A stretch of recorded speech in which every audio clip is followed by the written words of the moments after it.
Знаете, комментировать весь доклад, это очень много направлений разных, которые сегодня были озвучены и по итогам 2016 года, и основные направления 2017 года. Я, наверное, все-таки хотела бы остановиться более,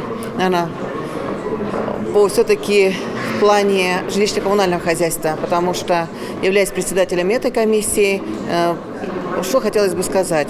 Все-таки 2016 год, я хочу сказать, да, были сделаны попытки достаточно много по программе переселения граждан из аварийных домов, но в то же время процент пока реализации этой программы меня не устраивает. Думаю, в 2017 году программа должна завершиться, и успеем не догнать. Ну, не просто догнать. Вот, знаете, у нас какая-то, иногда смотришь, идет цель освоения, и мы забываем о качестве. И сегодня первый, второй этап программы данной показывает, что именно жилье по данной программе выполнялся некачественно. И сегодня уже рассматриваем вопрос, как исправить ситуацию, а это прежде всего благополучие социальное наших граждан.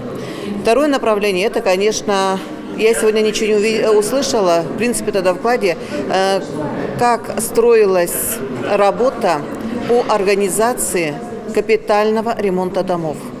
Цифры, которые были озвучены в прошлом году, выполнено по итогам 2016 года только 43 дома. Это, конечно, очень низкий процент реализации данной программы. И, конечно, в этом есть у меня неудовлетворенность.